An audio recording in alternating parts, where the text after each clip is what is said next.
Olá, olá, olá! Bom, essa altura do campeonato você já deve saber que eu sou o professor Marcelo e que nós estamos numa aula de introduções ou noções básicas de direito, né? A gente já teve um pouco de conversa sobre a Constituição Federal, a gente falou dela, falamos que ela serve aí como um pontapé inicial, digamos assim, no que diz respeito às leis.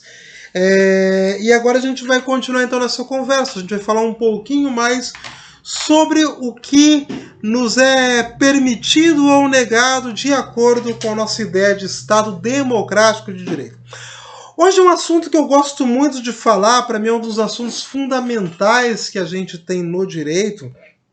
É claro, eu não posso afirmar que esta minha predileção por esse assunto é algo que é acompanhado por demais colegas da área, mas enfim, é uma área que uma parte do direito que eu gosto muito de falar. Por quê? Bom, a gente tem N coisas para se debater no direito, né? Mas nós podemos debater todas as outras questões do direito por causa de um determinado ponto que é o humano, que é o cidadão. Ou seja, eu e você possuímos vida, nós possuímos, através dessa vida, direitos e deveres que nós podemos, então, colocar como sendo os primordiais aí a serem tutelados, ou seja, a serem cuidados, então, pelo Estado, ok? Vamos lá, então. A gente vai começar essa ideia hoje falando sobre dois conceitos jurídicos. Eu estou preparando, inclusive, aqui a minha colinha do lado, porque eu não quero falar nenhuma bobeira improvisada para vocês. E a gente vai começar pensando na ideia de coação e de coerção. Bom, o direito, meus queridos, ele funciona sempre na seguinte linha. A gente nunca tem um assunto realmente desgrudado de um outro assunto. Tudo é interligado e eu penso que se é assim no direito é porque em nossa vida a gente trabalha dessa maneira interligada, não é? E aí vamos começar nessa coação e coerção, que num primeiro momento parece que pode não ter muito a ver com os direitos humanos, mas já você vai perceber que tudo tem a ver com o assunto de hoje. Bom, a gente vai começar então, como já é aquilo que eu vou pensar sendo uma tradição, a tradição começando, é claro, na aula passada, mas vamos então não prosseguir, mas fazer então que isso seja uma tradição, vamos buscar uma definição das palavras em si, não é? Se a gente for dar uma pequena olhada assim, essa gugada, como diz aí a juventude, né? A gente vai olhar, na minha época, como eu falei, a gente ia para Aurélio, né? Agora a gente tem um outro mecanismo de pesquisa, né? A gente então tem essa ideia de coação e essa ideia de coerção. Bom, a coação é quando eu estou obrigando, né? Eu estou de uma forma violenta, física ou verbal, né? Agora eu estou aqui realmente lendo, eu estou obrigando a pessoa a agir contra a vontade dela. Bom, se eu for pensar a palavra coerção, eu posso pensar quase que a mesma coisa. Eu também estou obrigando que a pessoa haja de uma determinada forma. Só que existe uma diferença entre a coação e a coerção. O que acontece? A coação eu estou obrigando que a pessoa haja contra a sua vontade. A coerção até aí tá ok. Até aí eu falo, mas ok, a coerção também eu estou obrigando que alguém haja contra a sua vontade. Só que na coerção eu tenho um poder legal. A coerção é quando legalmente eu obrigo alguém a agir, mesmo que for contra a vontade dela. Olha que interessante isso. E veja bem, por que eu quero chegar nessa ideia de coação e de coerção e, na verdade, onde que a gente quer parar com isso?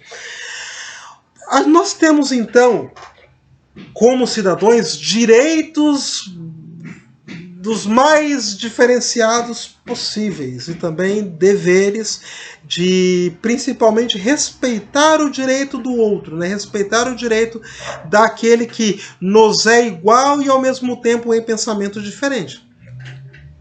E aí vamos pensar isso de uma forma, primeiro, numa ideia de coerção. Por que nessa ideia de coerção? A única instituição que tem poder coercitivo, instituição que eu digo assim, a única linhagem de poder coercitivo é a linhagem jurídica. Então, através da lei, através daquilo que nós temos como dever legal, eu posso, então, de forma coercitiva, obrigar alguém a agir contra a sua vontade. Nós temos outros poderes que também poderão agir de forma a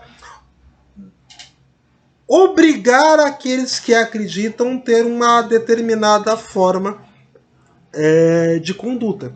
Então veja bem, por exemplo, se você é ligado a alguma determinada crença, alguma determinada fé, certamente em algum momento você tem coisas que lhe são proibidas de acordo com o que é tido como a sua doutrina, a sua forma doutrinária religiosa. Só que o que acontece? Isso não é algo que é lei para todos. Então, vamos pegar algo, por exemplo, do Antigo Testamento judaico-cristão, né? Aquilo que nas religiões ocidentais são chamados de Antigo Testamento, né? Uma das coisas que se fala no Antigo Testamento é que você...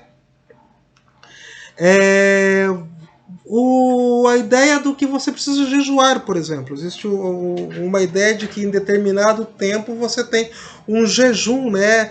A igreja de linhagem, por exemplo, católica romana vai ter o que se estende quaresma, que acabou-se de passar por esses dias. As igrejas de linhagem que se dizem protestantes vão ter, então, um jejum que é feito de acordo com a vontade. Agora, o que eu quero chegar com isso? Eu quero dizer que estas são formas que elas também são formas obrigatórias, mas não é uma obrigação legal. Você não vai obrigar, nem eu vou obrigar a outra pessoa que não tem a mesma crença que eu a seguir dessa maneira. Agora, ao contrário disso, quando o poder é coercitivo, a coercitibilidade ela é uma forma legal, na verdade, de você obrigar uma determinada conduta. Então, por exemplo, se eu falo que você não pode, em hipótese alguma, abrir o portão da casa do seu vizinho e adentrar ela, mesmo que você tenha um conhecimento de quem é a pessoa, mas você tem esse não invadir a propriedade que não lhe pertence. Esse é um poder que o Estado pode exigir que você não faça. Matar alguém, existe um artigo no Código Penal que fala, você não é proibido, é um crime se você tirar a vida de uma outra pessoa, certo? O Código Penal diz também que se você cometer determinado delito, você roubar uma caneta que seja de uma outra pessoa, você está cometendo um crime. Isto é em duas espécies, em duas esferas, né? A gente tem a esfera moral, que fala, bom, realmente eu não posso pegar algo que não me pertence. Eu tenho a esfera, uma terceira esfera, vamos dizer assim, que vai ser a esfera religiosa, que também vai dizer você não pode pegar aquilo que não lhe pertence, mas nem a esfera moral e nem a esfera religiosa podem te obrigar, na verdade. Ela pode dirigir uma conduta. Agora, o direito ele pode te obrigar. O direito ele pode falar bem assim, mas você pode falar, eu não concordo. O direito vai falar bem assim para você. As instituições jurídicas vão falar, você concordando ou não, você vai ser obrigado a agir dessa maneira, ok? Onde queremos chegar com isso? A gente tem toda essa conversa, toda essa ideia do que pode ser obrigado e o que não pode ser obrigado para chegar, então, na questão da orientação sexual. Eu quero dizer isso visto com os olhos jurídicos, com os aspectos jurídicos, ok? Então, agora que você tem essa noção exata, ou pelo menos introdutória, do que é coerção e do que é coação, daquilo que pode te ser exigido e daquilo que não pode te ser exigido, a gente vai entrar de fato nesse assunto logo mais, é claro, para garantir aí a audiência. Então logo mais tem mais. Até!